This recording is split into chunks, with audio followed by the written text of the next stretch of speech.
Ah, aujourd'hui, c'était les pros qui étaient au programme. Alors, merci Seigneur, merci à chacun de vous. Que le nom du Seigneur soit glorifié.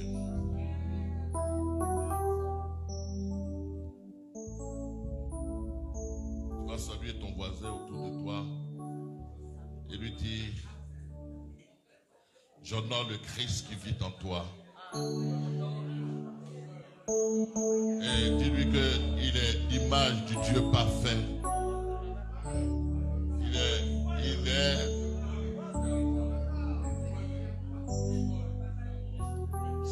dis-lui encore, si quelqu'un t'a vu, il a vu Dieu. Tu es l'image du Dieu parfait et du Dieu invisible. Amen. Amen. La grâce du Seigneur avec toi. Nous voulons ce matin saluer chacun de nous en dépit de toutes les contraintes de déplacement. Vous faites l'effort d'être là. C'est une très bonne chose. Nous bénissons le Seigneur.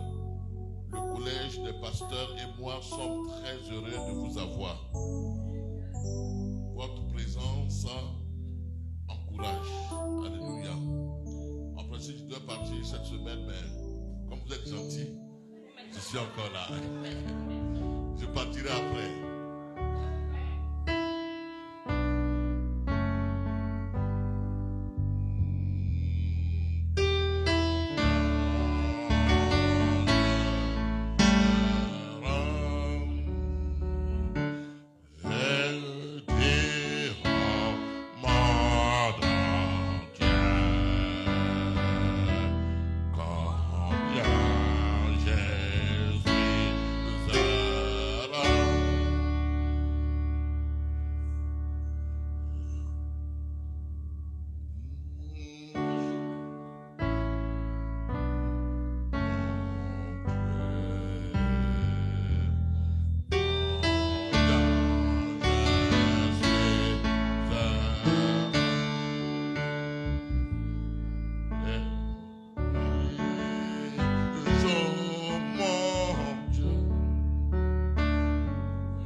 Notre Dieu, Père, nous te bénissons pour la grâce que tu nous fais de t'appartenir et d'être introduit dans cette si merveilleuse famille en Jésus-Christ, d'être désormais appelé fils du Dieu très haut et fille du Dieu très haut, d'être cohéritier avec Christ, sachant que tout ce qui t'appartient nous appartient, sachant que ta victoire est notre victoire, ta justice est notre justice, ta sainteté est notre sainteté.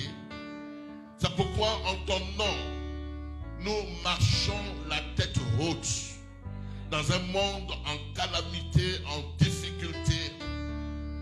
Nous n'avons plus le langage de ce monde. Alors que le monde crie détresse, nous crions victoire. Alors que le monde crie la mort, nous crions la vie en Jésus-Christ. Alors que le monde est dans la désolation, nous sommes dans la consolation en Jésus-Christ. Ton peuple ici présent ce matin veut expérimenter toutes ces grâces qui sont en toi, toute cette abondance qui est en toi. C'est pourquoi je prie ce matin particulièrement pour tous ceux qui sont en situation d'affliction. Seigneur, merci de ce que tu leur accordes ta consolation. Tous ceux qui sont en situation de deuil, Seigneur, tu les visites et tu leur dis: je suis avec vous jusqu'à la fin du monde. Et tous ceux qui sont en état de maladie ce matin, nous te prions, Dieu des cieux, étends ta main et accorde la guérison. Accorde la guérison. N'est-ce pas toi qui dis: je tiens les clés et personne ne peut fermer lorsque j'ouvre et personne ne peut m'ouvrir lorsque je ferme. Seigneur, sur ton peuple ce matin, je prie que les églises des cieux soient ouvertes afin qu'ils puissent expérimenter l'abondance que Christ vient offrir à tous ceux qui croient en lui. Merci Seigneur. En ton nom, nous marchons sur les serpents, nous marchons sur les scorpions, nous marchons sur la puissance de l'ennemi et nous croyons que rien ne peut nous nuire. Parce que Christ vit en nous et il est avec nous. C'est pourquoi nous te disons merci. Amen. Amen. Est-ce qu'on peut acclamer le Seigneur? Alléluia. Tout à l'heure, l'ancien donnera des annonces. Mais pour ma part, je veux continuer l'enseignement que nous avons, la série d'enseignements que nous avons commencé depuis que je suis là. Nous sommes en train de parler du rétablissement de toutes choses. Le vœu de Dieu, c'est que toute chose en toi soit rétablie. Il dit, quand ce sera rétabli, alors nous connaîtrons des temps de rafraîchissement. Et je prie que tu vives ces temps de rafraîchissement. Amen. La Bible déclare que la gloire de la dernière maison sera plus grande que la gloire de la première. Et je prie que la gloire de ta vie en Christ soit plus grande, soit merveilleuse que la gloire que tu avais connue dans le passé. Il est écrit qu'avec Dieu, nous allons de gloire en gloire. En effet, si la gloire de l'ancienne alliance était aussi une gloire qui avait impacté, non, la gloire de la nouvelle alliance, de la grâce, est beaucoup plus impactante que la gloire de l'ancienne alliance. Si Moïse a fendu la mer Rouge, nous pouvons faire davantage et plus grand que ce que Moïse a fait. La Bible déclare que depuis le temps de Jean, il n'y a pas le plus petit, hein, c'est ça non? Dans le royaume des cieux est plus grand. C'est ça? Oui, je suis en train de... Il n'y a pas, au fait, depuis le temps, jusqu'au temps de Jean, le plus petit dans le royaume des cieux est plus grand que ceux qui ont vécu avant nous. Et donc ce matin, estime-toi heureux. Parce que en Moïse, il n'y avait pas cette gloire permanente. En Élie, il n'y avait pas cet esprit résidant en lui. Mais en toi, l'Esprit de Dieu réside en toi. En toi, il y a la gloire. Sur toi, la gloire de Dieu est permanente. Et donc, Dieu veut que tu sois rétabli. Toutes choses soient rétablies. Du point de vue conjugal, tu sois rétabli. Du point de vue sentimental, tu sois rétabli. Du point de vue santé, tu sois rétabli. Du point de vue financier, tu sois rétabli. Du point de vue relationnel, tu sois rétabli. Du point de vue professionnel, tu sois rétabli. Et je déclare ce matin que le rétablissement est ta part au nom de Jésus-Christ. Et quand tu seras rétabli, tu connaîtras les temps du rafraîchissement. Or, les temps de rafraîchissement, c'est les temps de restauration. Les temps où tu reprends de nouvelles forces pour avancer. Et donc, le plan de Dieu, c'est que tu attires de nouvelles forces. Et pour cela, nous avons parlé des principes qui peuvent régir cela. Et nous avons parlé dimanche dernier de savoir vivre sous l'autorité spirituelle. Et l'autorité spirituelle, c'est l'autorité de ceux que Dieu a établis sur votre vie. Être en harmonie avec son pasteur, avec son leader. Être en harmonie spirituellement avec tous ceux que Dieu va établir pour nous faire du bien. Alléluia. Lorsque les enfants d'Israël devaient aller à Canaan, ils ont dit une parole qui va me revenir. Ils ont dit une parole, ils ont dit que les habitants de Canaan n'avaient plus d'ombrage. Ils n'avaient plus d'ombrage. Et comme ils n'avaient plus d'ombrage, il était certain que Israël allait les vaincre. Quand on n'a plus d'ombrage, ça veut dire qu'on n'a plus de couverture. Et quand on n'a pas de couverture, on est vulnérable. On est vulnérable. Sur le plan spirituel, on est vulnérable.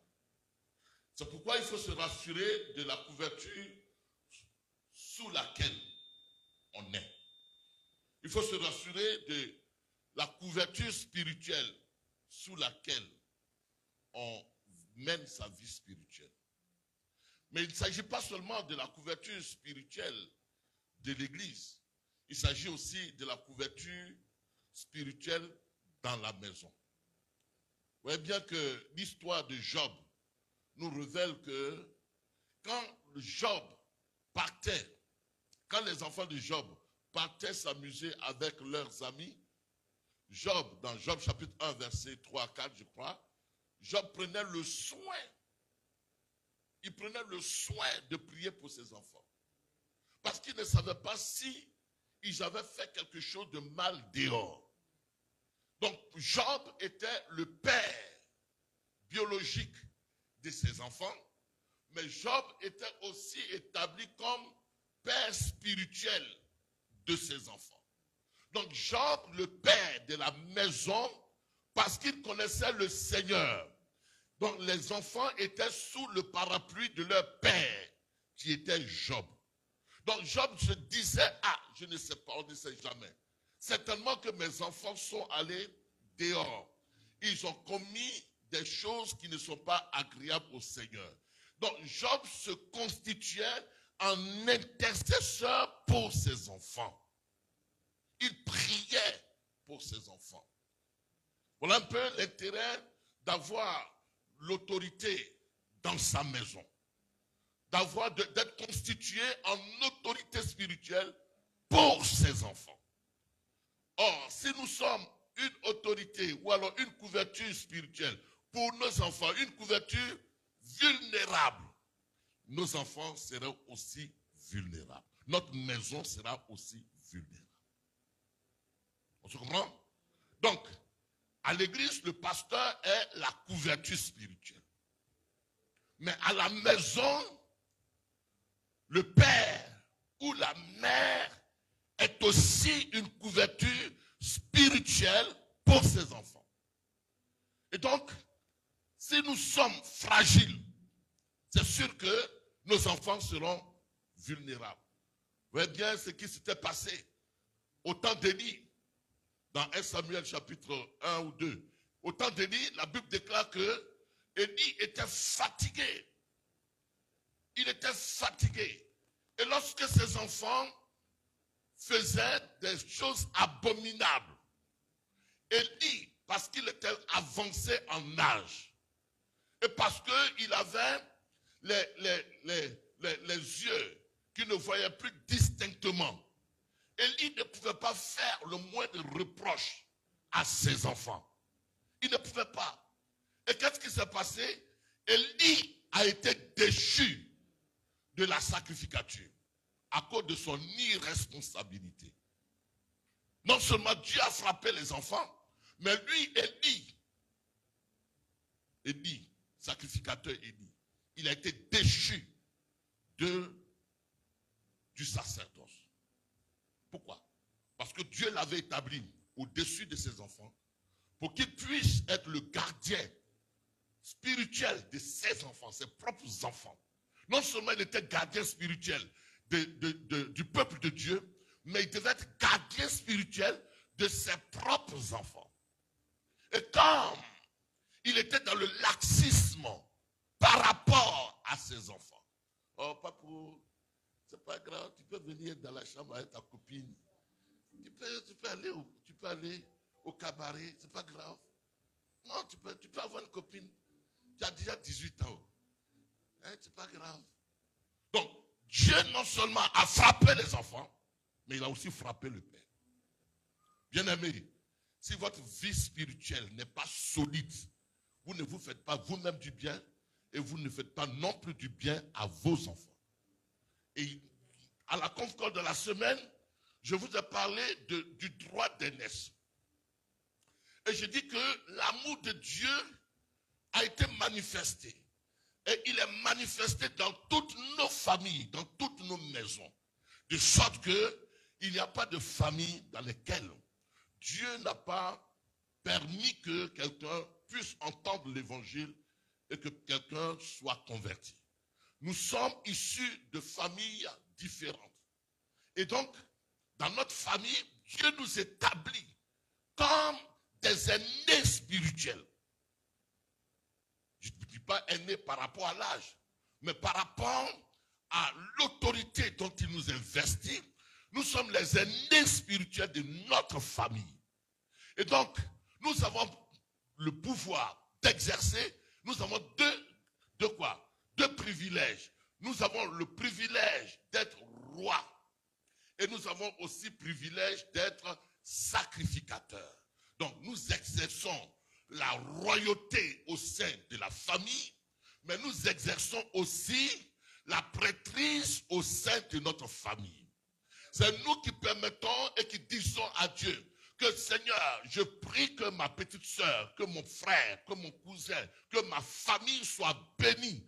Et Dieu entendra notre cri. Et Dieu bénira notre famille parce que nous avons parlé en qualité de roi. Le roi était établi pour pouvoir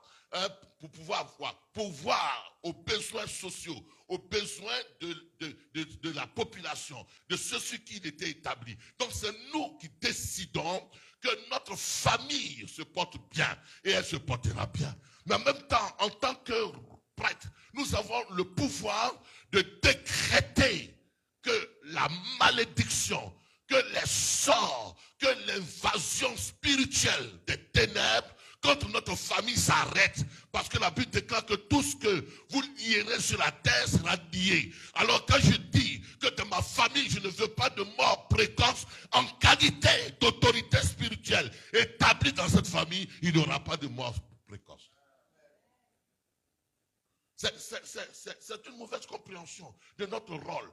Quand on dit, ah, non, mon oncle là, on a un oncle dans notre famille là, il a vendu toute la famille. Il a livré toute la famille à la sorcellerie. Non.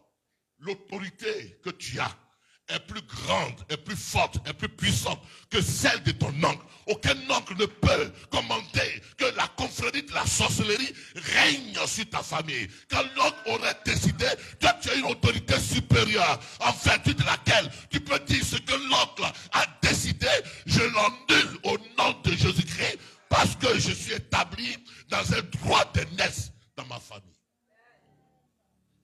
Si donc tu ne veux pas t'impliquer aux choses spirituelles, tu livreras ainsi ta famille à l'influence des ténèbres. Parce que c'est toi qui as la clé. C'est toi qui as la clé. C'est toi qui as la clé de cette maison. C'est toi qui as la clé de cette famille. C'est toi qui as la clé du succès de tes enfants. C'est toi qui as la clé du bonheur et la grâce pour qu'elle puisse entrer dans cette maison. Si tu te tiens en genoux et que tu pries, tu entendras ta voix. C'est pourquoi il est dit que même si le mari n'est pas converti, il est sanctifié à cause de la femme qui est croyante. Même si le mari n'est pas converti. Donc à cause de la femme, le mari, il est sanctifié. Mais s'il n'est pas converti et que toi-même tu es plus que païenne et que tu n'es pas conscient de ces choses, alors le diable établira son règne dans votre maison. Donc quand je sais ces choses-là, je dis non, je ne me laisse plus faire. Je me laisse plus faire parce que Dieu m'a établi comme sentinelle sur la maison de mon père.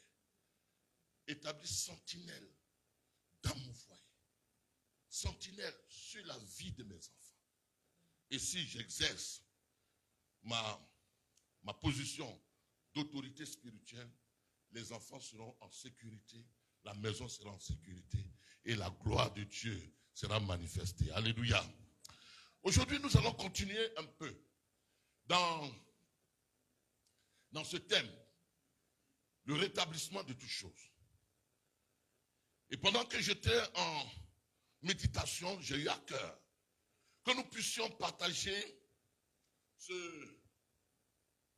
que j'ai reçu directement sur la table de mon cœur, comprendre la grâce et la miséricorde de Dieu. Comprendre la grâce et la miséricorde de Dieu. La vie chrétienne devient un fardeau quand on n'a pas compris la grâce et la miséricorde de Dieu. On se débat et notre débattement ne produit aucun résultat parce que on n'a pas compris la grâce et la miséricorde de Dieu.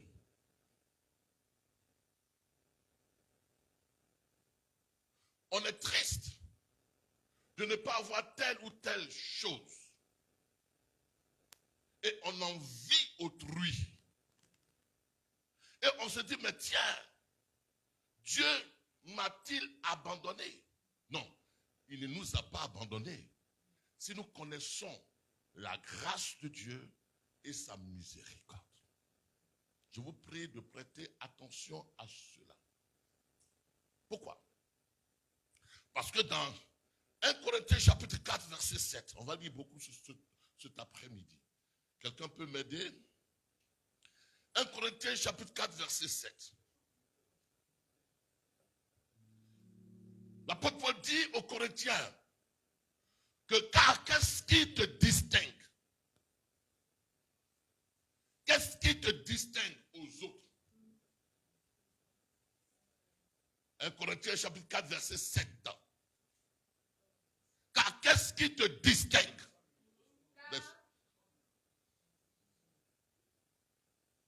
Car qui est-ce qui te distingue? Donc qu'est-ce qui? Pas qui est-ce qui? Car qu'est-ce qui te distingue? Ou alors allons-y, oui. Qu'as-tu?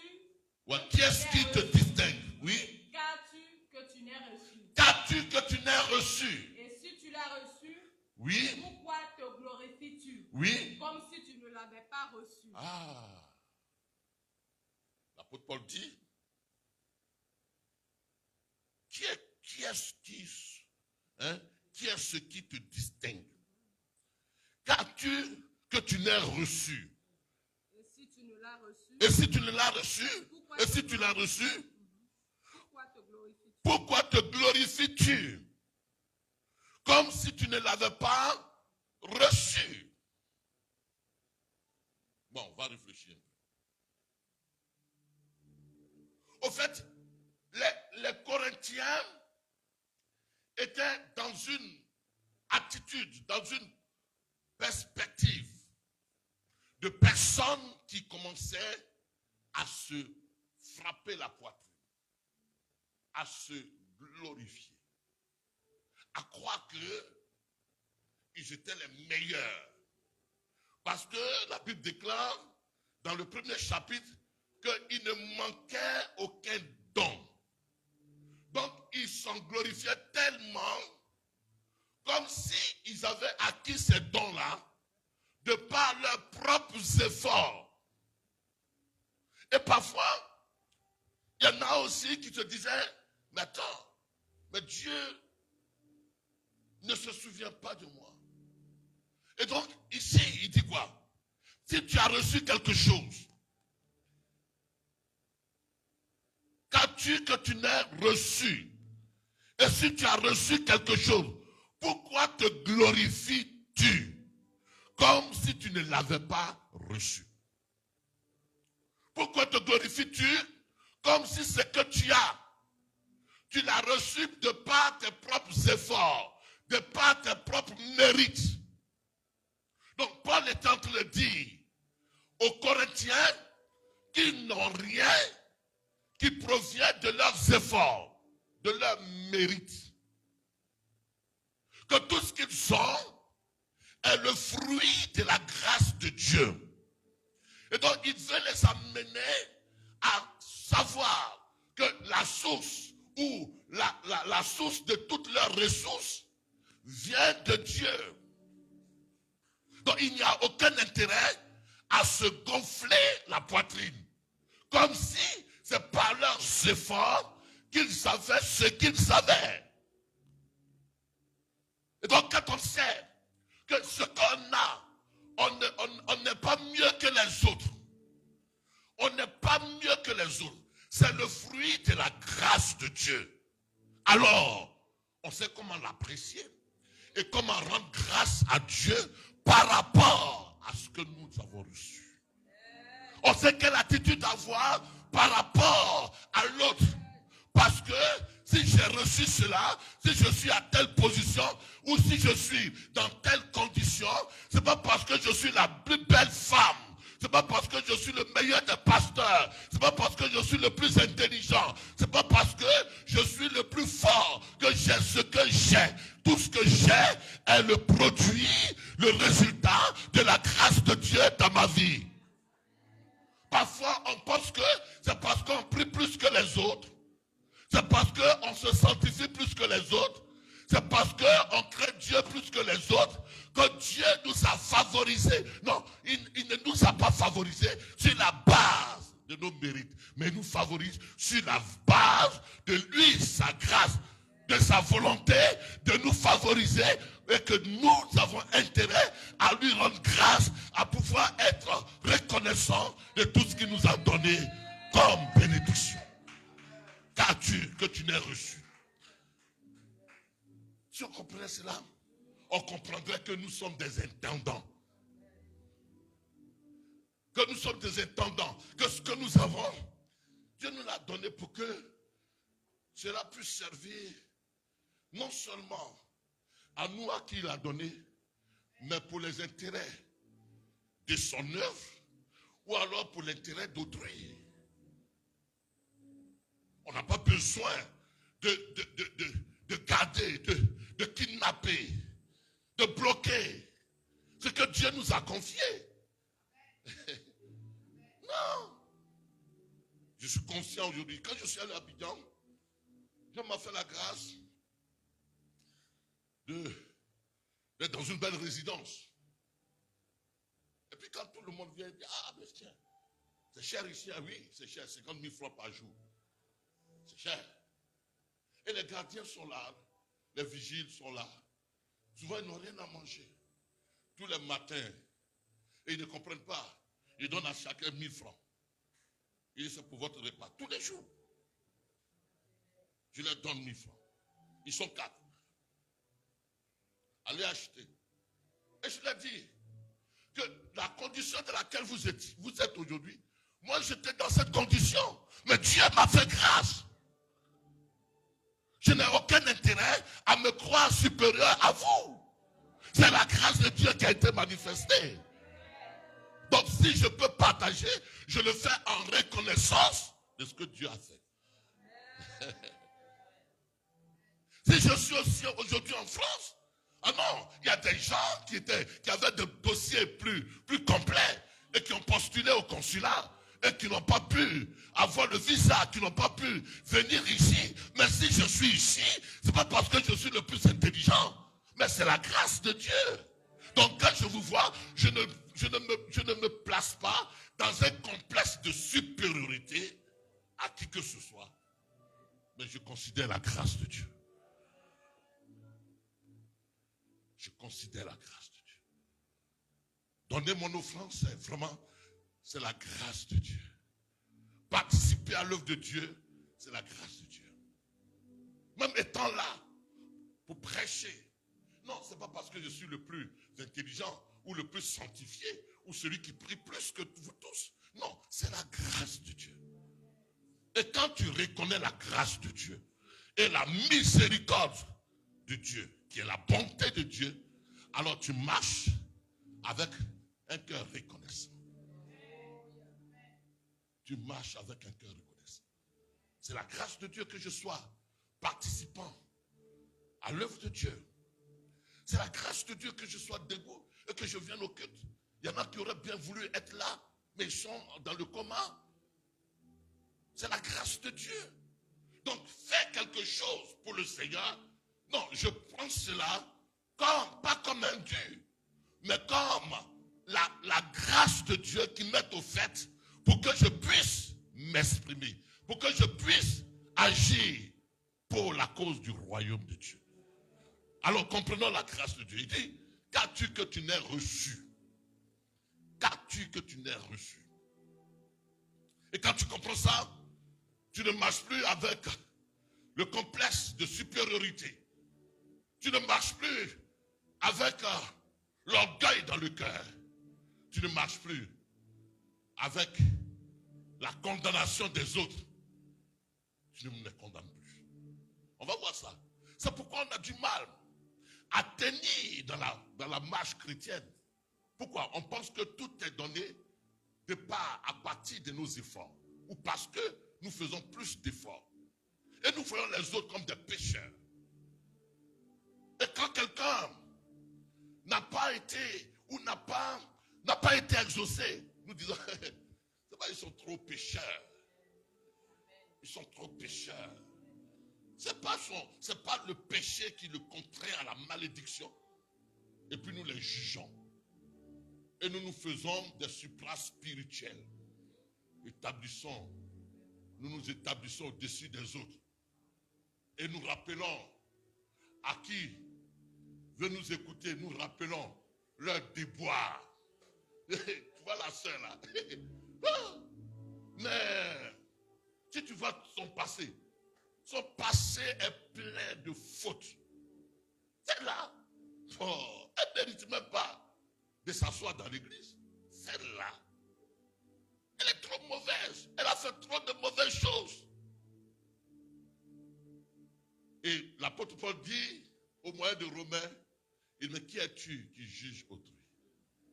Car en jugeant les autres, tu te condamnes toi-même. Parce que dans un autre domaine, tu fais pire que lui.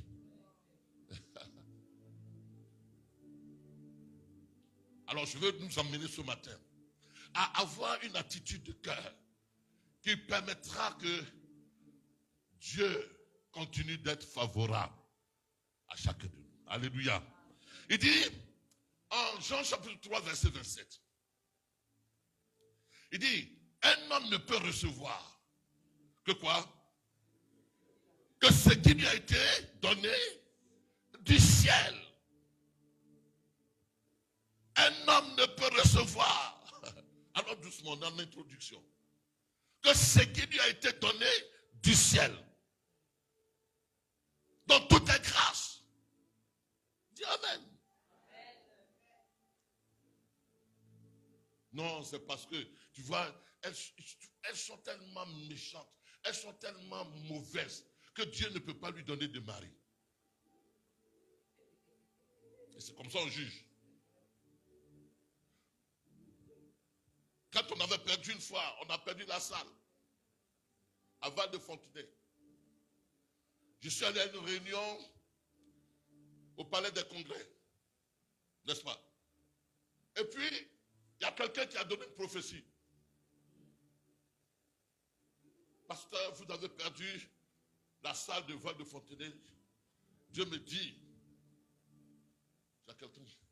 Dieu me dit, pasteur, il faut que tu te répandes et que toute l'église se répande. Il m'en va se repentir de quoi? Ah non, c'est ce que Dieu m'a dit, mis à cœur. Ça fait que quand quelqu'un est déficient dans un domaine, il s'auto-culpabilise. Et parfois, Dieu veut se servir de cette déficience ou de cet échec pour l'enseigner, pour l'instruire, pour le rapprocher davantage de lui. Mais nous prenons souvent, à cause du jugement des autres, nous prenons l'échec comme si nous étions le pire des pécheurs.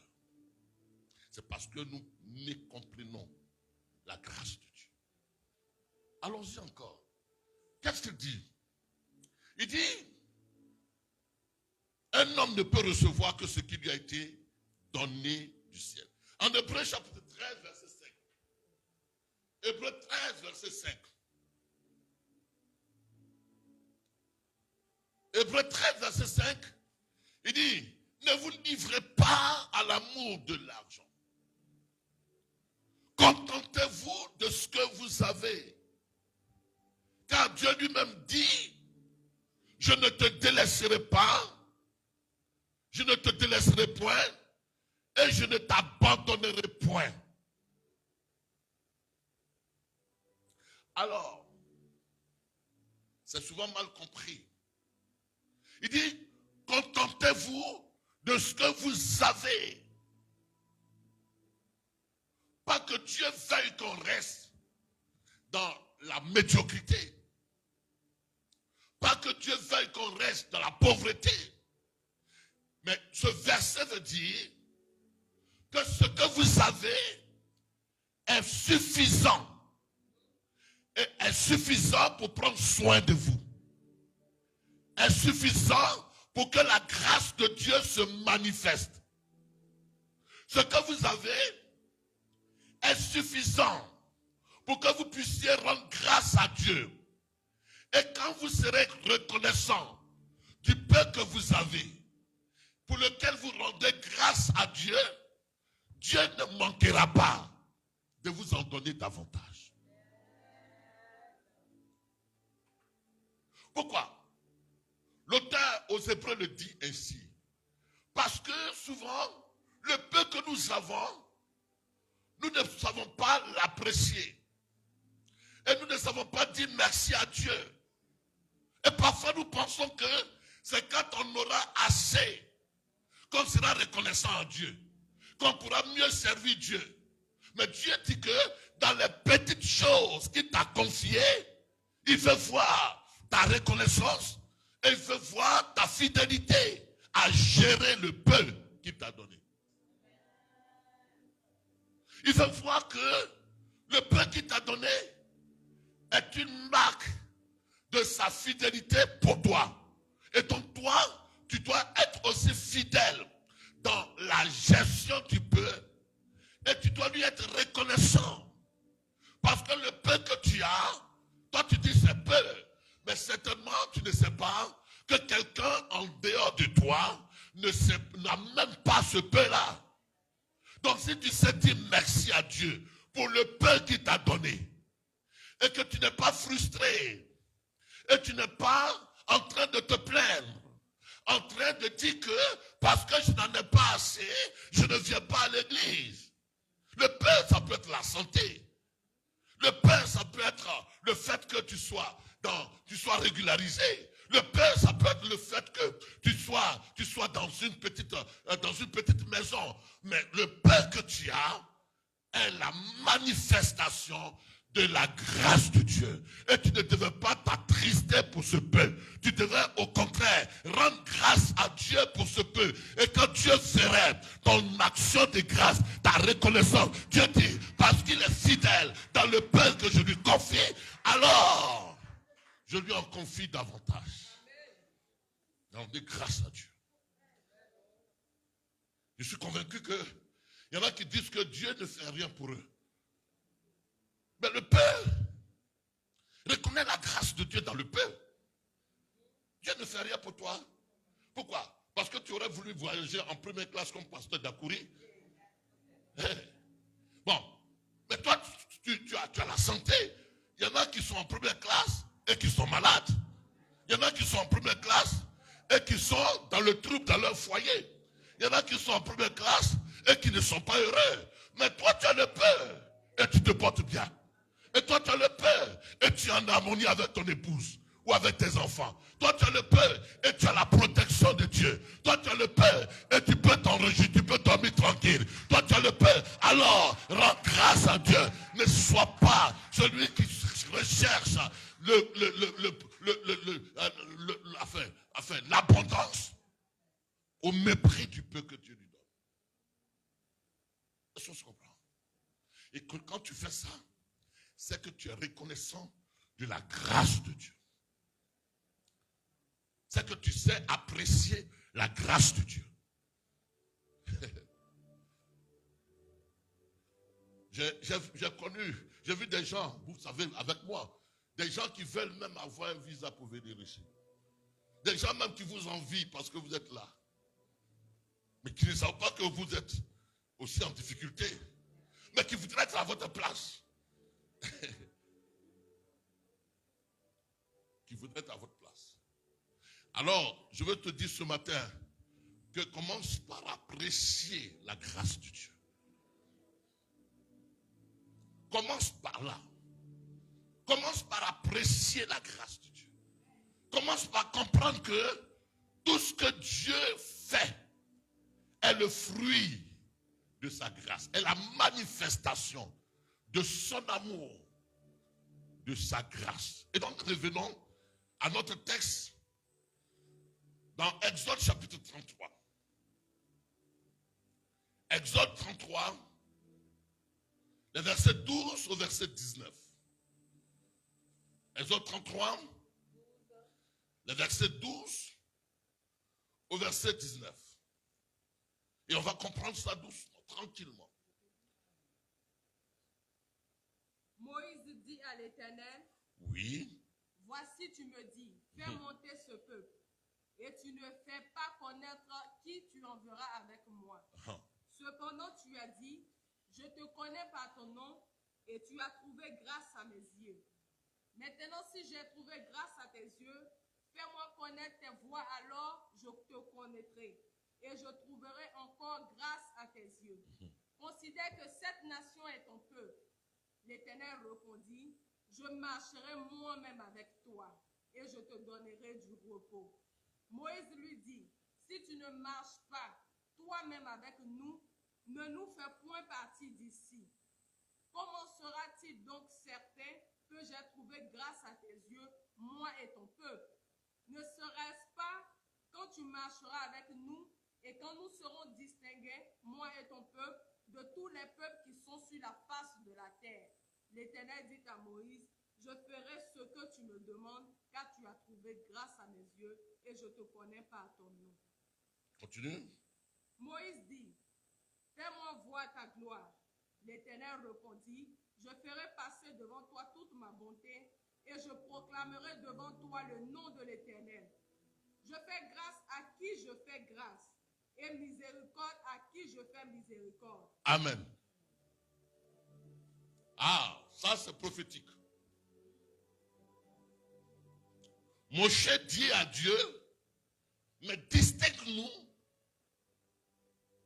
parmi toutes les nations. Fais en sorte que nous soyons distingués. Non, Moshe, ce n'est pas connaître Dieu. Et de ne pas comprendre comment Dieu vous a aimé et comment Dieu vous a distingué. Parce que il a pris Israël, il a choisi Israël comme son premier-né, comme son fils. Et tu ne sais pas comment Dieu vous a distingué quand vous étiez dans la captivité de Pharaon.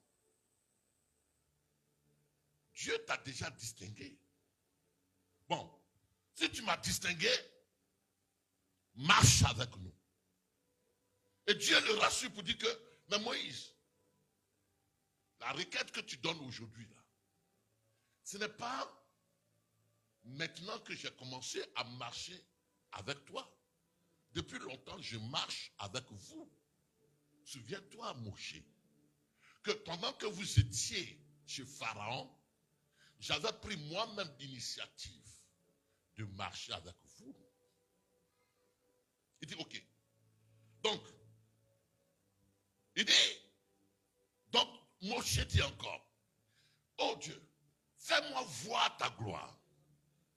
Or, la gloire dont il parlait, c'était la personne de Dieu.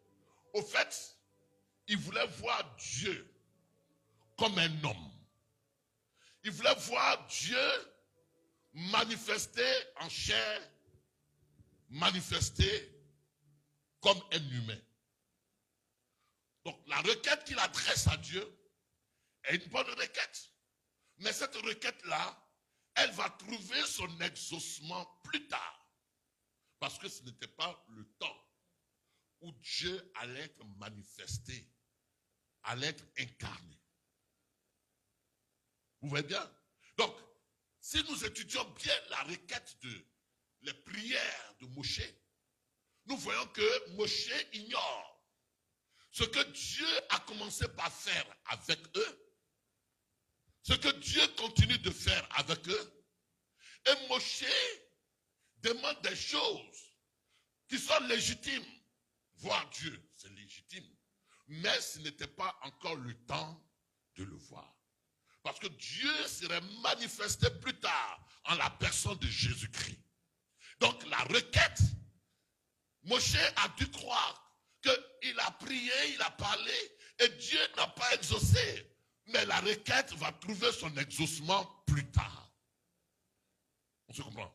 Donc parfois, nous adressons à Dieu des prières. Et nous disons, Dieu, tu ne me réponds pas. Je veux que tu me répondes maintenant. Mais on ne sait pas que Dieu fait toutes choses bonnes quand en son temps. Et ce n'est pas parce qu'il ne le fait pas maintenant que Dieu n'est pas avec toi. Il le fait en son temps. Et quand il le fera en son temps, ce sera tellement glorieux, tellement merveilleux que tu ne t'en rends pas. Tu te diras, mais Seigneur, tu as bien fait d'attendre. Il continue encore. Il dit, ok.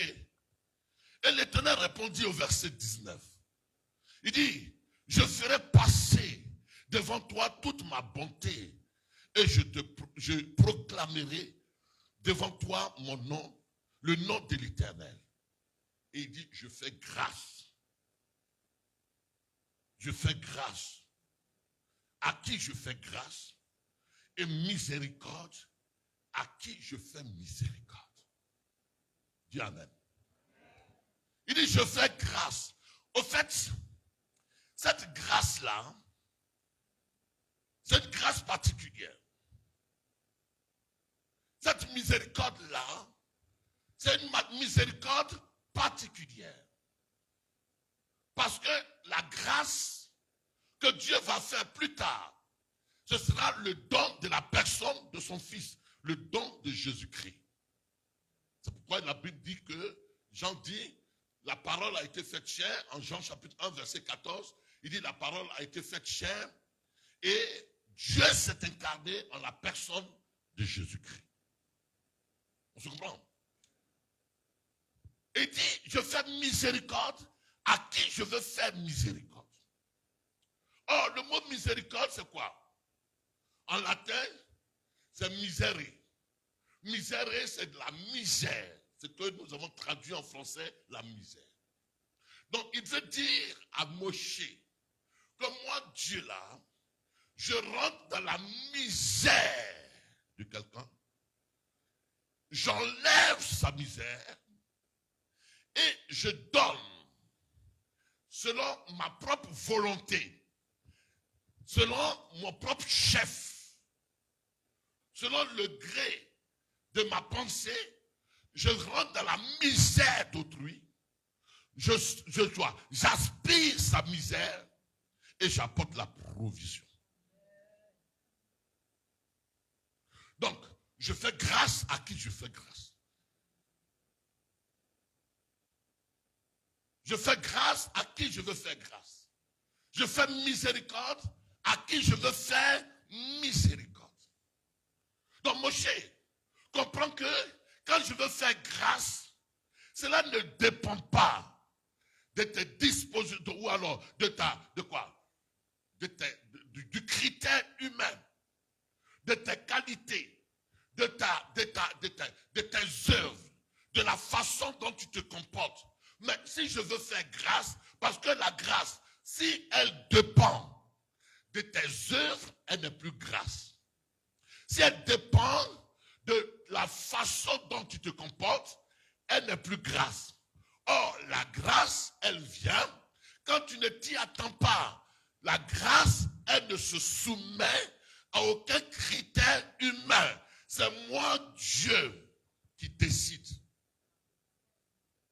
C'est les dispositions de mon cœur qui prennent l'engagement de faire grâce personnellement. C'est vrai que Dieu fait grâce de façon générale.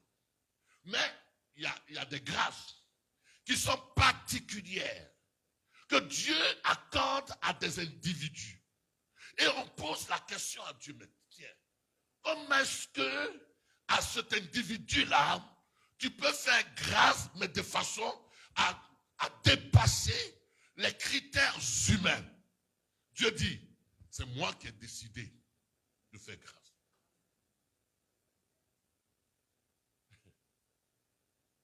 Donc quand on a compris cela, on ne va pas vouloir prendre la place d'autrui.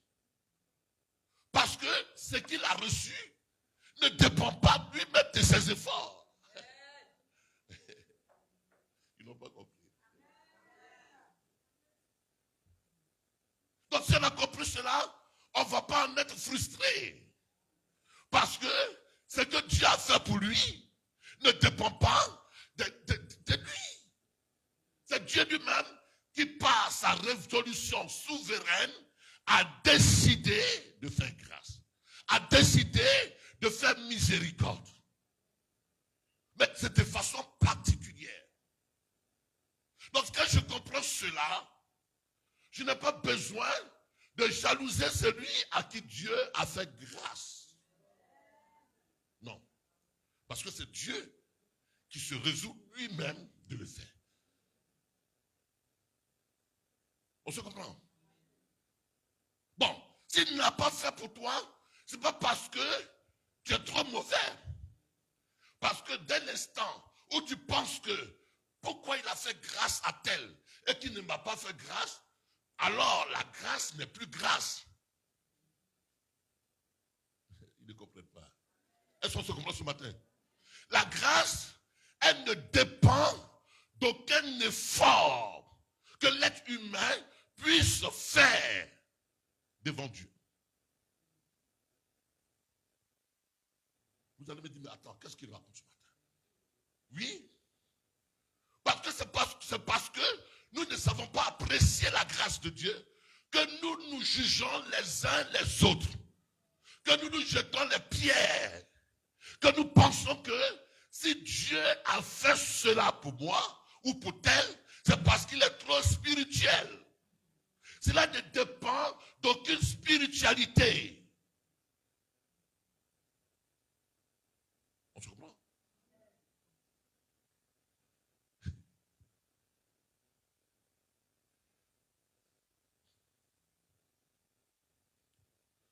Dieu peut faire que deux amis marchent ensemble.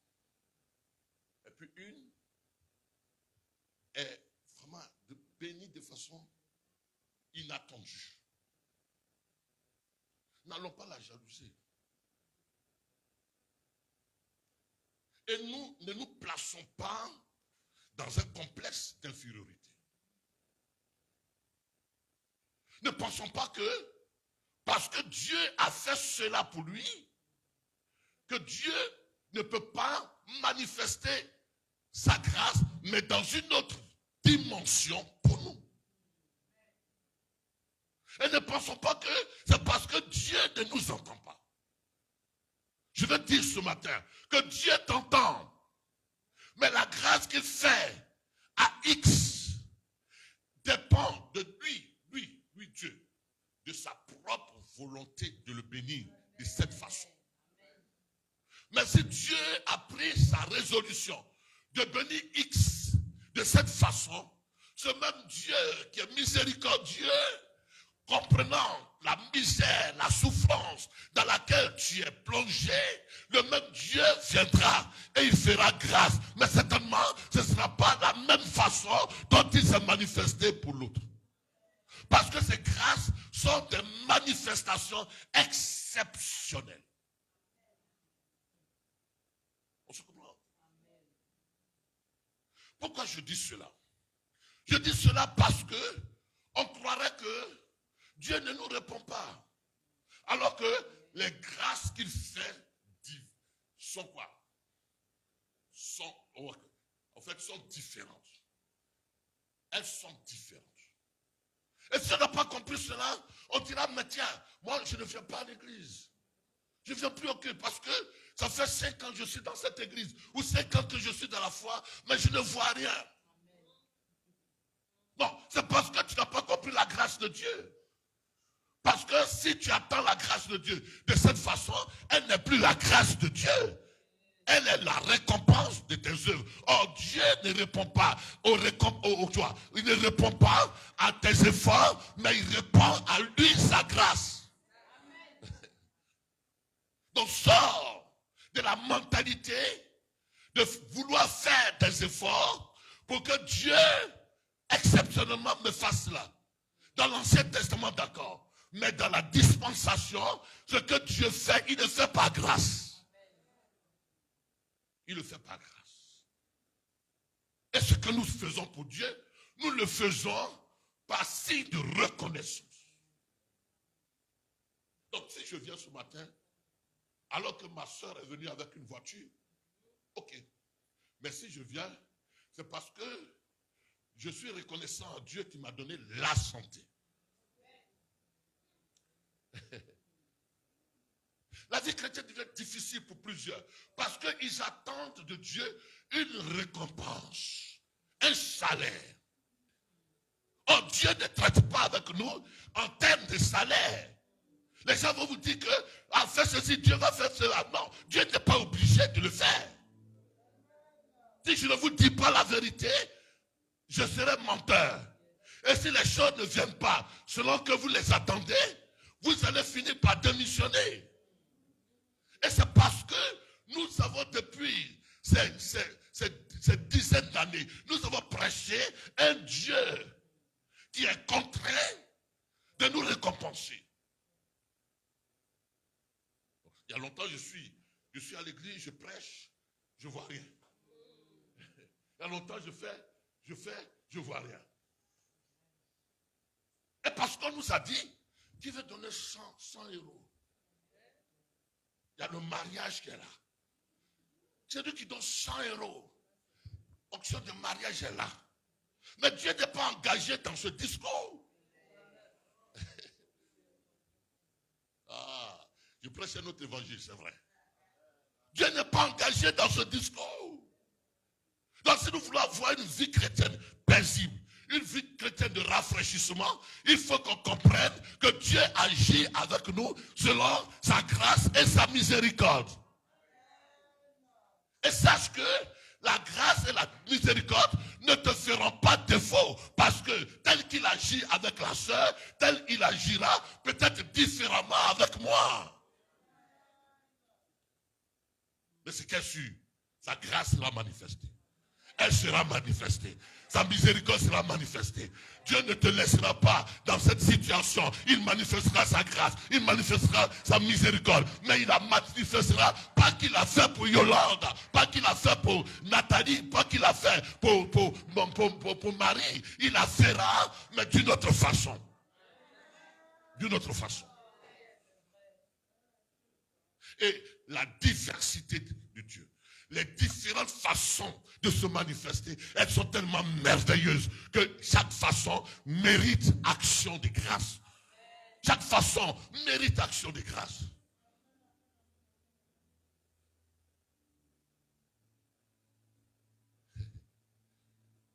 Tu vois, quand tu as compris cela, tu n'as pas besoin d'envier l'autre. Quand tu as compris cela, si l'autre n'a pas, tu n'as pas besoin de dire que non.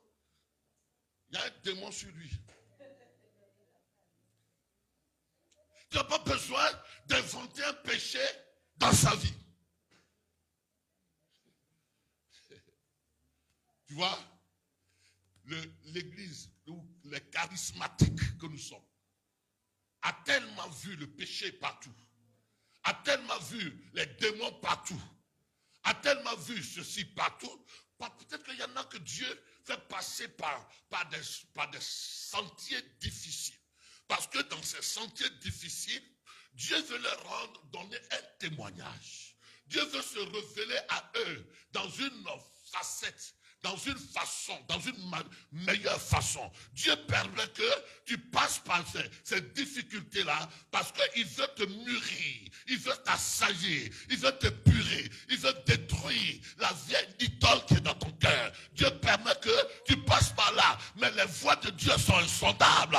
Alors si Dieu fait passer quelque part là, laisse Dieu accomplir. Parce que quoi qu'il en soit, il est enfant de Dieu, il appartient à Dieu. Et parce qu'il appartient à Dieu, il est le vase de Dieu.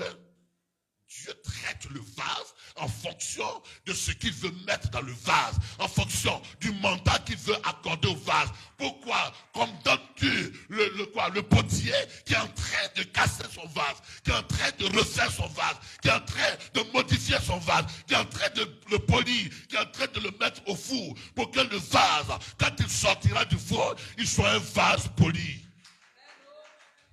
Laisse le processus de Dieu aller jusqu'à son terme. Et comme ça, tu verras la main de Dieu. Oh, tout est grâce. Dis Amen. Ma vie est le produit de la grâce de Dieu. Dis Amen. Je disais au vigile, quand je viens, quand mon chauffeur de gare à Abidjan, il est là. On s'est fait contrat. Je retourne, je vais lui faire CNPS. Je lui fais CNPS. J'ai payé le mois passé, ce mois de mars là même, j'ai payé avant de venir. Je lui fais CNPS. Et puis je lui ai dit, tu vois, moi que vous voyez là, en France, j'étais vigile. Mais quand je faisais vigile là, je n'avais jamais imaginé que j'allais être comme ça. Mais ce que je suis devenu là, ce n'est pas papier, hein. Ce n'est pas parce que j'ai des diplômes. Il y a des gens qui ont des diplômes plus que moi, mais qui ne sont pas à ce stade. Ce n'est pas parce que j'ai trop duré là-bas, mais il y en a qui ont duré là-bas et qui ne sont pas à ce stade. Moi, c'est la grâce de Dieu. C'est la grâce de Dieu. Donc, si tu veux, si tu m'en veux, alors fais la prière suivante. Seigneur, passe-moi par les méandres par lesquels cet homme est passé. Passe-moi par les frustrations par lesquelles il est passé. Passe-moi par les blessures par lesquelles il est passé. Ah!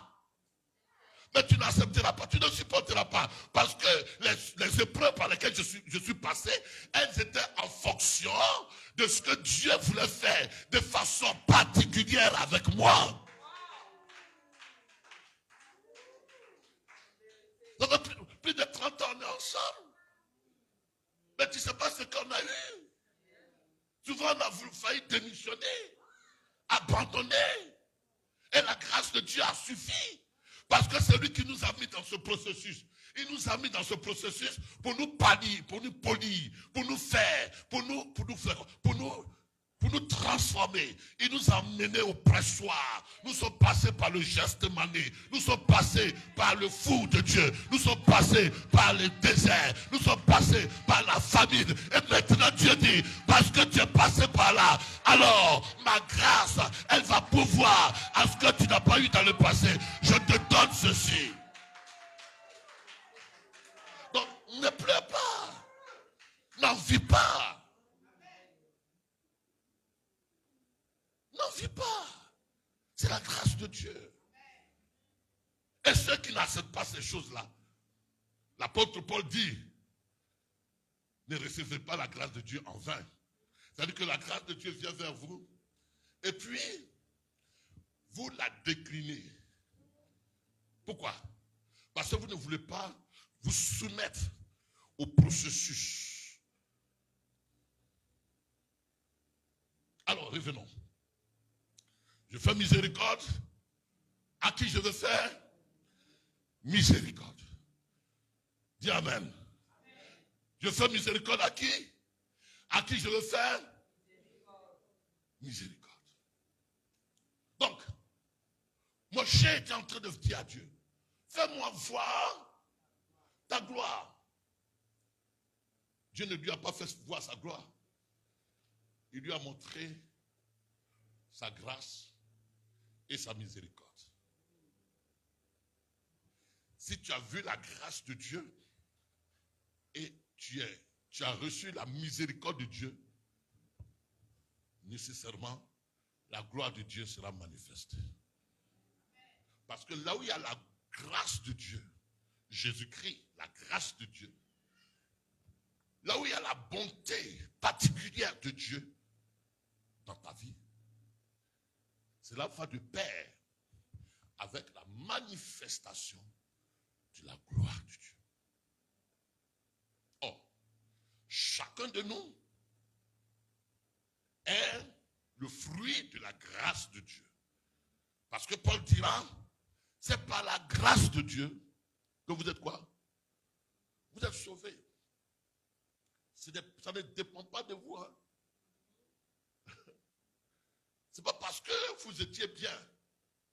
Vous étiez mort dans vos péchés. Et la grâce de Dieu est venue vers vous. Et elle vous a extrait de la boue du péché. Et là où la grâce de Dieu est manifestée, la miséricorde de Dieu aussi vient se manifester. Donc la grâce de Dieu me sort de la boue du péché et me fait parvenir à Christ, en Christ.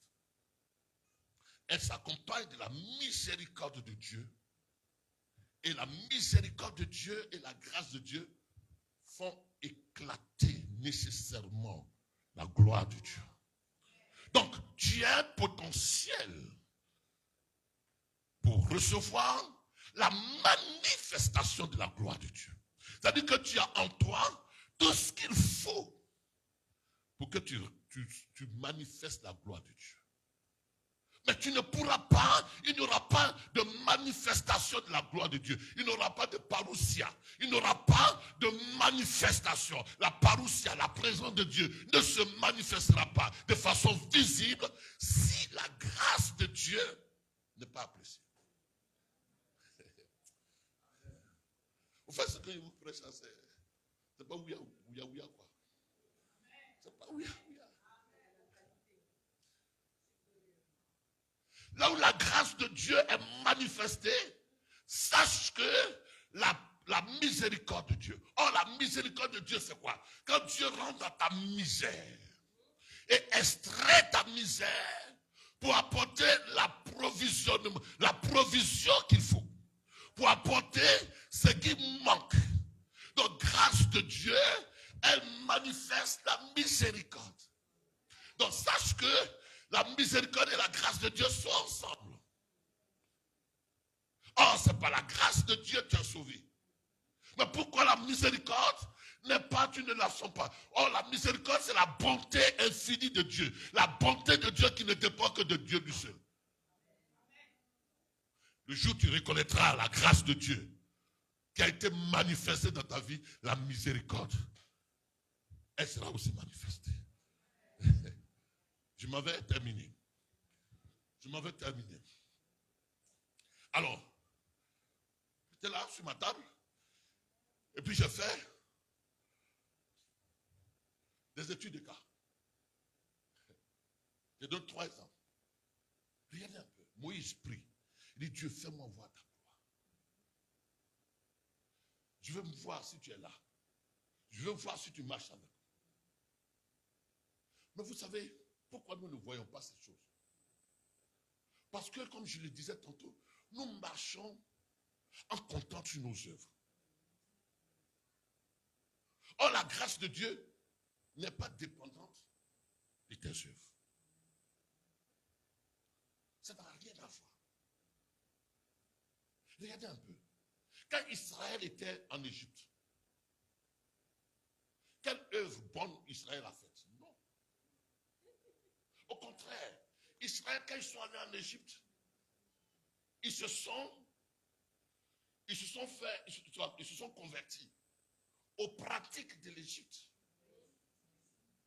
Ils se sont assimilés à la vie des Égyptiens.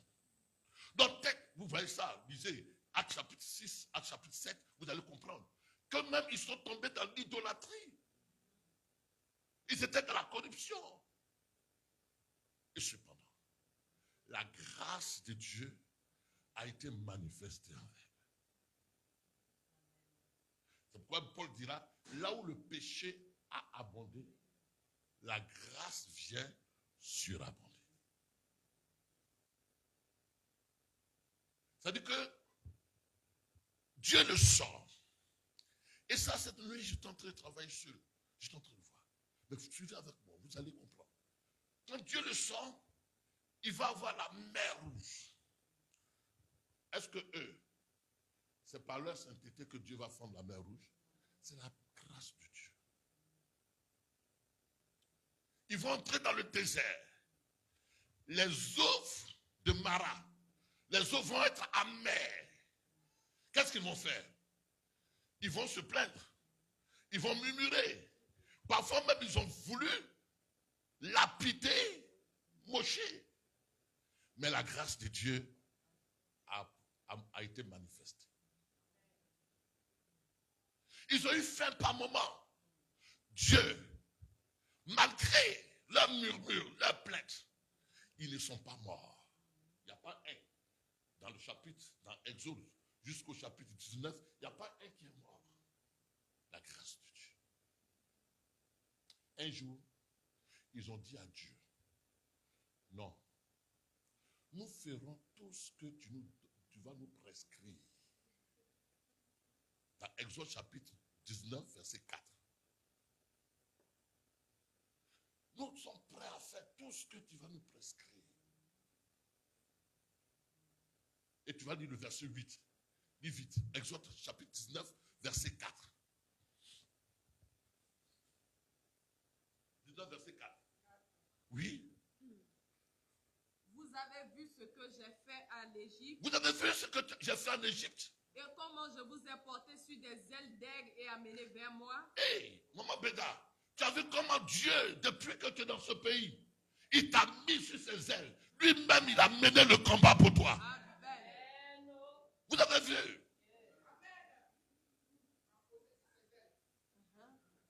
Suivez bien. Mais est-ce que quand il le faisait, est-ce qu'Israël était clean?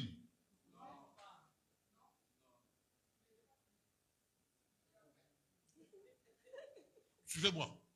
Alors, qu'est-ce qu'ils vont dire?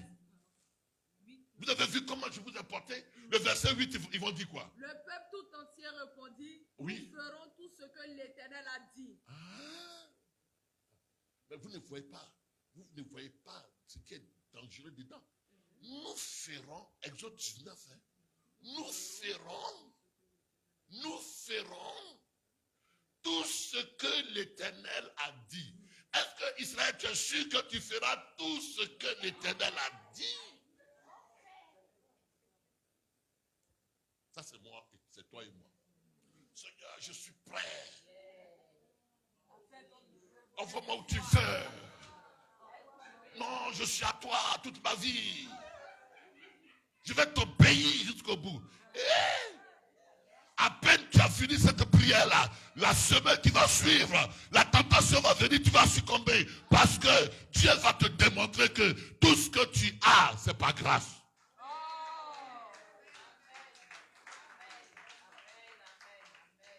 Je ne dis pas cela pour qu'on puisse se soustraire de l'obéissance à Dieu. Mais ne pas nous appuyer sur ce que nous faisons et ce que nous sommes capables de faire. Quoi qu'il en soit, nous allons obéir, c'est vrai, mais nous ne sommes pas capables si la grâce de Dieu ne nous est pas manifestée. Je suis convaincu que nous avions pris de bonnes résolutions le 31 décembre. On n'est pas encore dans le premier semestre. Il y en a qui ont abandonné.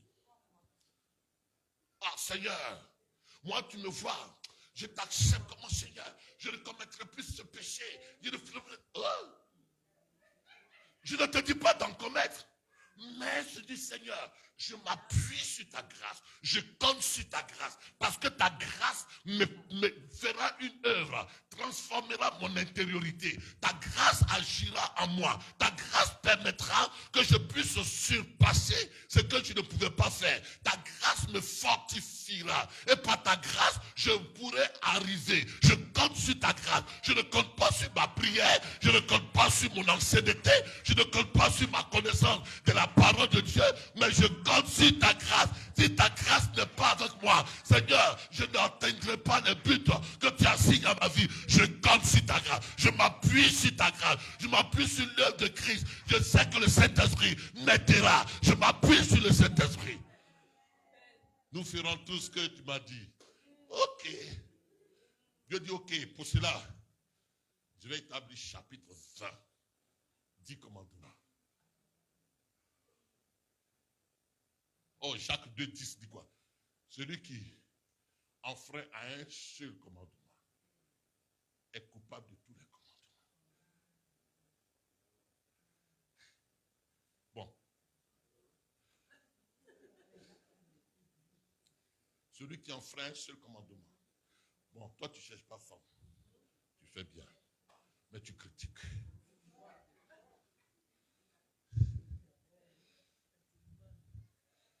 Tu es coupable de tous les autres comportements.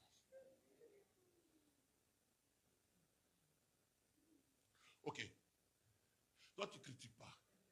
Mais tu ne payes pas ta dîme.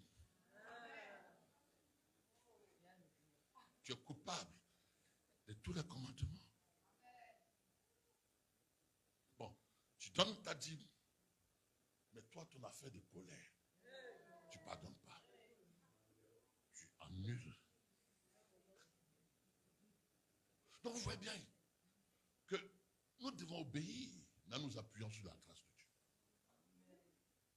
Et nous ne devons pas voir les autres par rapport à un défaut. Parce que, aussi longtemps que nous le voyons dans son défaut, déjà le fait de le voir comme quelqu'un impur, toi-même, tu es dans le péché. Parce que tu ne pardonnes pas, mais tu es toujours à l'église. Tu es déjà même chose que celui qui commet l'adultère.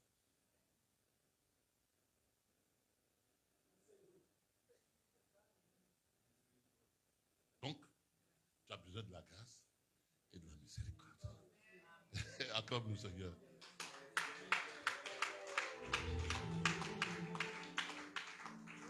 Et si tu vois la grâce de Dieu, tu marches avec la grâce de Dieu, tu imploreras la grâce de Dieu sur ton voisin. Tu imploreras la miséricorde de Dieu sur ton frère. Tu ne le condamneras plus. Tu ne le jugeras plus. Tu le verras comme Dieu le voit. Il sera ton agapétos. C'est-à-dire que tu l'aimeras comme Dieu l'aime. Tu comprends? Tu ne diras plus à Dieu, je suis venu à l'église, ça fait 10 ans. Et je ne vois rien. Tu ne vois rien. Mais si Dieu met aussi te rétrocéder la question, mais depuis 10 ans là, est-ce que tu as obéi aux 10 commandements? Est-ce que tu as obéi. Un seul commandement. Donc, si tu veux marcher avec Dieu sur la base de la loi, tu seras fatigué en chemin. Voilà pourquoi Jésus a dit, venez à moi, vous tous qui êtes fatigués. Il ne parlait pas de fatigue parce qu'ils n'ont pas trouvé du travail. Il parlait de fatigue parce qu'ils voulaient plaire à Dieu par leurs œuvres. Et ils n'y arrivaient pas. Je ne dis pas cet après-midi qu'il ne faille pas obéir, mais il faut considérer la grâce de Dieu. Et quand tu comprends la grâce de Dieu, tu ne verras plus ta soeur, ton frère, comme étant maudit, comme étant mauvais.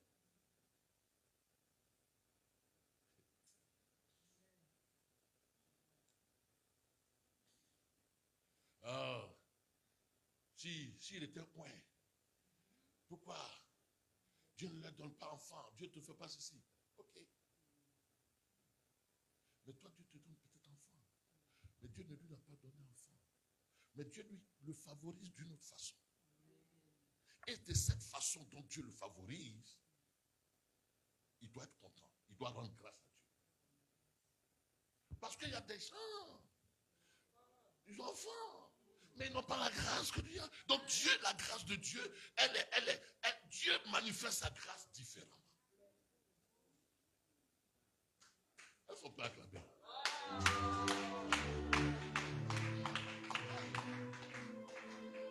Donc si tu dis que même, parce que je n'ai pas ça, je ne viens plus à l'église, c'est que tu n'as pas compris la grâce de Dieu. C'est que tu n'as rien compris de Dieu.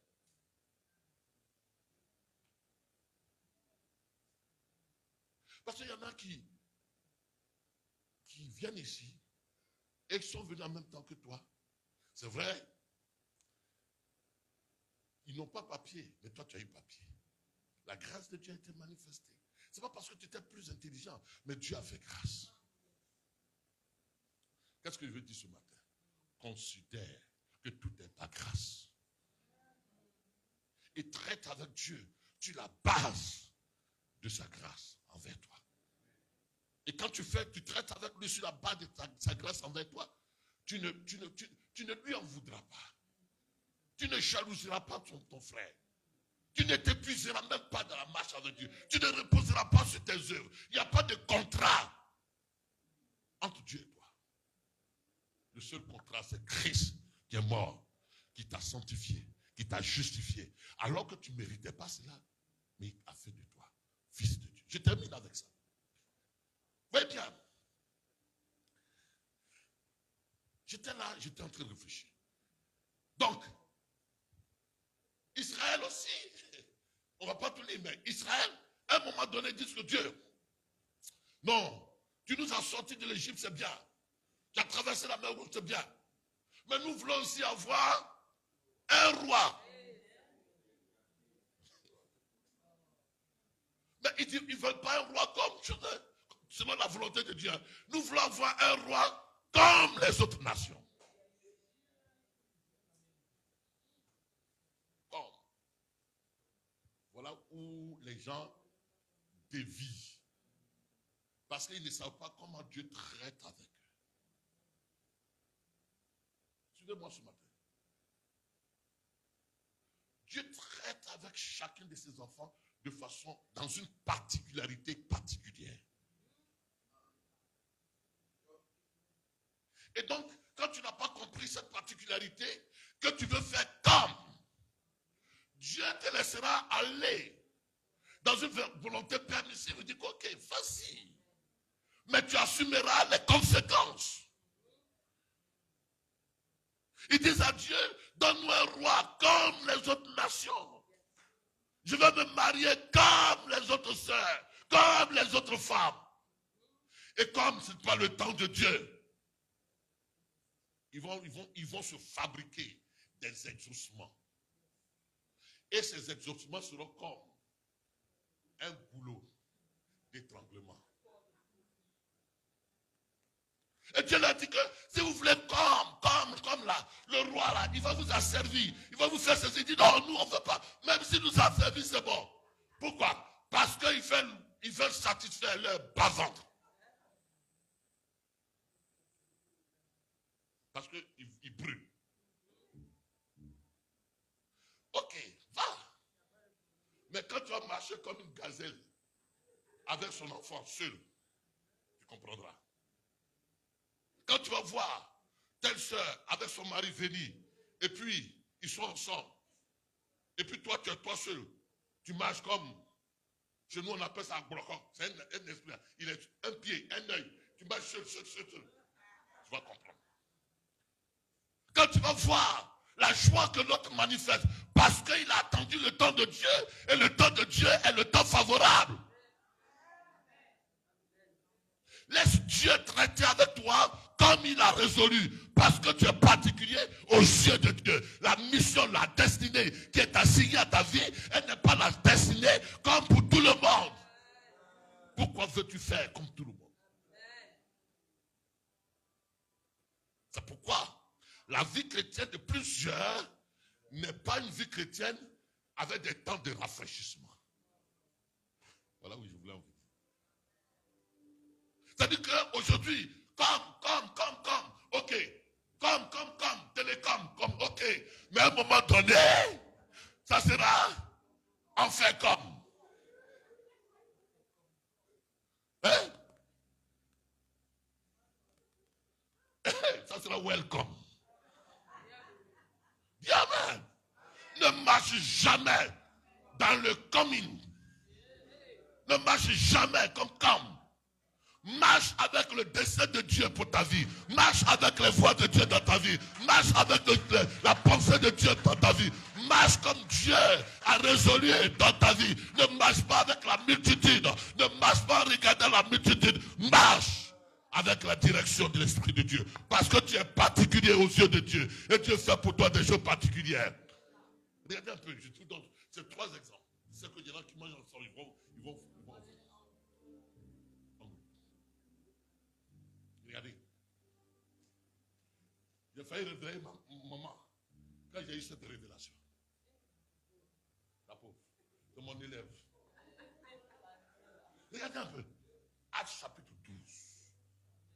Non, on ne va pas lire. Actes chapitre 12. Actes chapitre 16. Voilà 3 serviteurs de Dieu. Il y a Jacques, que Hérode a mis en prison. Et Hérode a tué. Dans Actes chapitre 12, et l'église ne cessait de prier. Et voilà Pierre, que Hérode a mis en prison, et Dieu envoie un ange pour le délivrer. Suivez-moi. Et puis Actes chapitre 16, voilà un autre qu'on appelle Paul, qu'ils ont mis en prison, mais Dieu, ce n'est pas un ange qui est venu cette fois-ci, c'est Dieu qui est venu lui-même. La terre a tremblé. Dieu est venu lui-même. Pourquoi Dieu laisse Jean-Baptiste? Il l'a égorgé. Dieu n'est pas intervenu. Dieu laisse Jacques. Il l'a égorgé. Dieu n'est pas intervenu. Ils attrapent de la même façon pour le même œuvre, pour l'œuvre de Dieu. Ils attrapent de la même façon. Ils attrapent Pierre. Dieu envoie c'est son ange, il envoie. Pour la même œuvre, pour la même cause, ils attrapent Paul avec le geôlier. Dieu lui-même vient. La terre va trembler. Mais quand je regarde leur vie, l'épreuve de Paul n'est pas la même que celle de Pierre. L'épreuve de Pierre n'est pas la même que celle de Jacques. Pourquoi? Tel que Dieu nous a taillés différemment. Tel que nous avons été éprouvés différemment, Dieu agira avec nous différemment.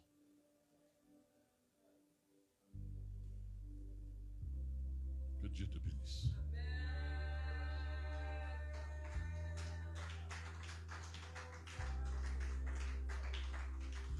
Il sait ce qu'il a destiné à ma vie. Il y a certaines prières que j'ai faites. Je dis, Seigneur, que ta volonté soit faite. Parce que si je veux aller plus loin avec mes efforts, je vais gâter. Je dis, Seigneur, je te rends grâce. Angèle, tu comprends? Je me souviens, vous étiez dans un groupe. Tout le monde est parti, tu es là. Seigneur, je te rends grâce. Je ne vais pas faire comme. Je sais. Car Dieu fait toutes choses bonnes en son temps. Et ceux qui comprennent ces choses, ce n'est pas l'ange qui viendra te délivrer, mais c'est Dieu lui-même qui viendra. Ce n'est pas l'ange qui viendra combattre, mais c'est Dieu lui-même qui viendra combattre. Il y a des combats où Dieu lui-même, il se prête garant parce que d'accord, il est particulier. Si on a compris cela, on ne vient plus à l'église parce que ça va ou ça ne va pas. On vient à l'église par reconnaissance. On ne s'auto-culpabilise plus parce que on a prié, c'est pas venu. Ok, Seigneur, ta volonté est parfaite. Et on ne va plus dire à tel, parce que tu n'as pas eu ça, c'est parce que je suis en train de voir que tes arrière-parents sont ceci. Non, ça ne me concerne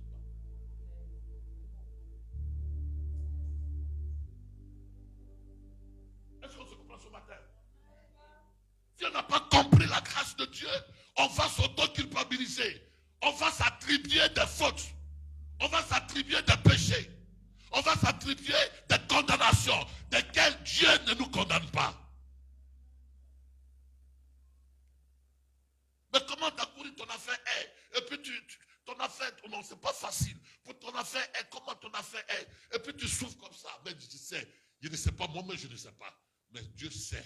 Pourquoi il entend mes prières et il me laisse comme ça? C'est parce qu'il sait que le jour où il intervient, ce n'est pas un ange qui va intervenir, ce n'est pas quelqu'un qui va intervenir, c'est lui-même qui va intervenir. Et puis ça sera tellement glorieux que les gens, ils s'étonneront. Ils s'étonneront. Ils s'étonneront. Et je suis en train de dire à quelqu'un, quand Dieu va se mettre en marche pour intervenir, le témoignage sera tellement glorieux. Et il dépassera le témoignage de ceux qui t'ont précédé. Parce que les voies de Dieu, elles sont insondables. Et la bonté de Dieu, elle n'est pas épuisée, elle n'est pas à son terme. Dieu agira. Et je suis convaincu, il ne te laissera pas sans exercer sa miséricorde. Sa miséricorde s'exercera, elle s'accomplira dans ta vie.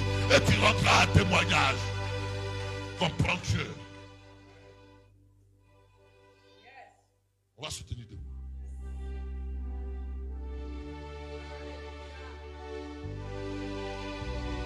Les 5 doigts sont particuliers. Les 5 doigts sont particuliers. Tu es particulier dans le plan de Dieu.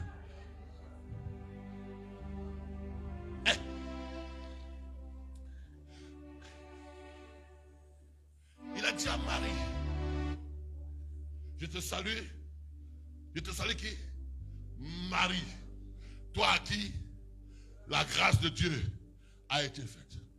Tu as vu dans la vie là, tout le monde est passé, Dieu a fait pour tout le monde comme Marie. Dis-moi, combien de femmes Dieu a fait comme Marie?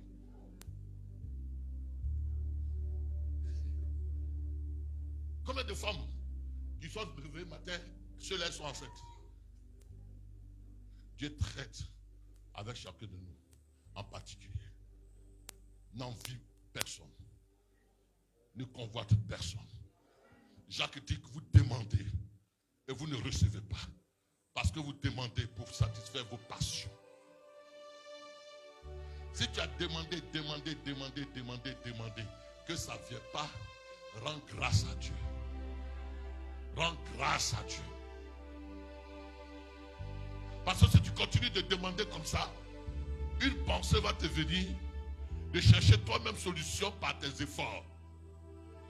Et c'est ce que Sarai a fait. Sarai a cherché solution par ses efforts.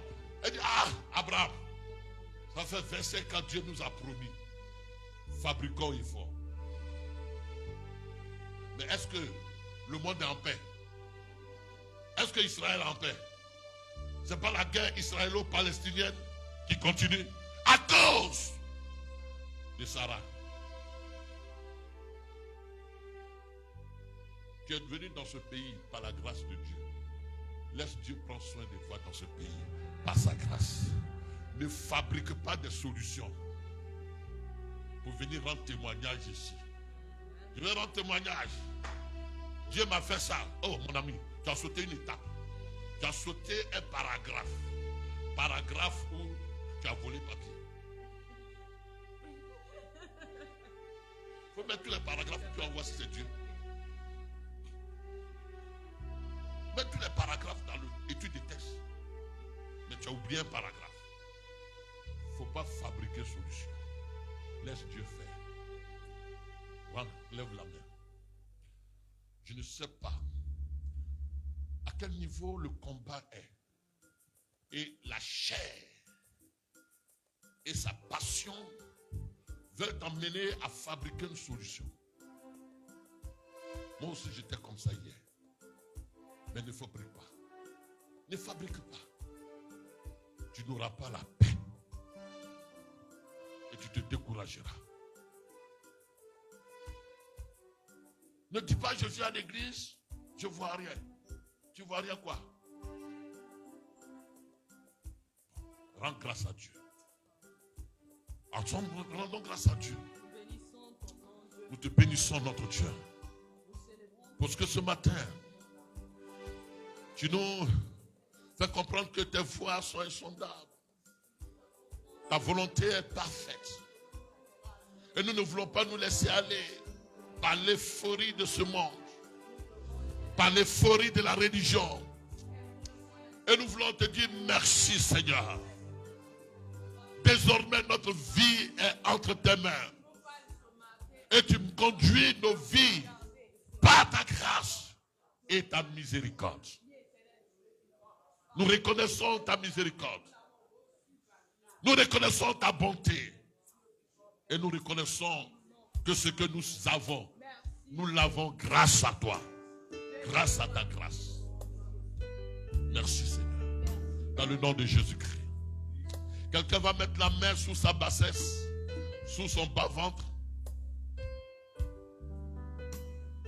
Et tu vas dire ce matin, Seigneur Jésus-Christ.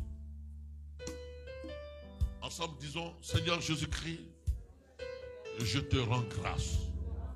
Parce que ta grâce dans ma vie, elle est suffisante.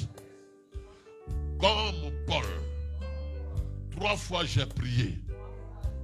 Et tu m'as dit, ma grâce te suffit. Ce matin, je m'en tiens à ta grâce et à ta miséricorde. Je sais que tu es Dieu de grâce et de miséricorde. Et dans ma misère, tu apporteras la provision.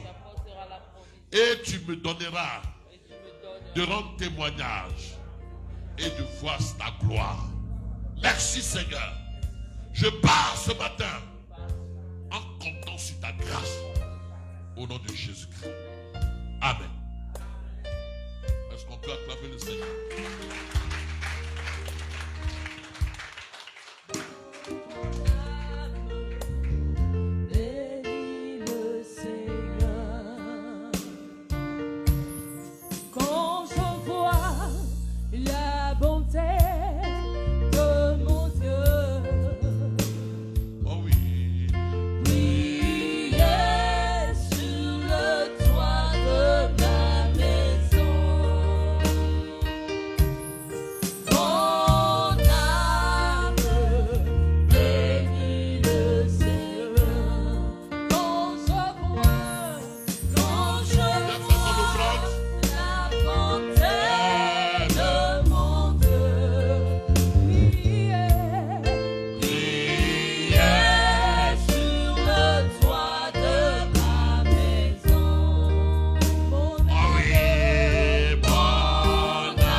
nous as donné la santé.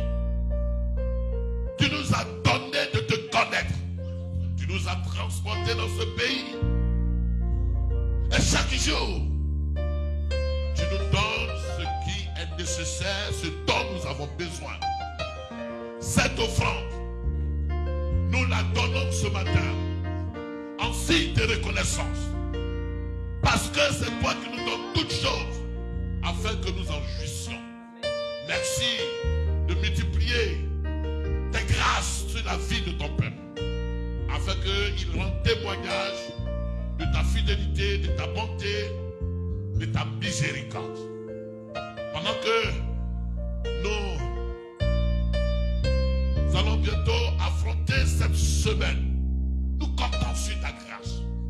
Et nous savons que ta grâce sera suffisante pour que les portes soient ouvertes, pour que l'ennemi capitule, pour que ce que nous avons perdu, nous puissions le racheter, pour que nous puissions atteindre les buts assignés à cette semaine. Amen. Bénis ton peuple et rends-le heureux. Au nom de Jésus-Christ. Amen. Amen. Une minute de...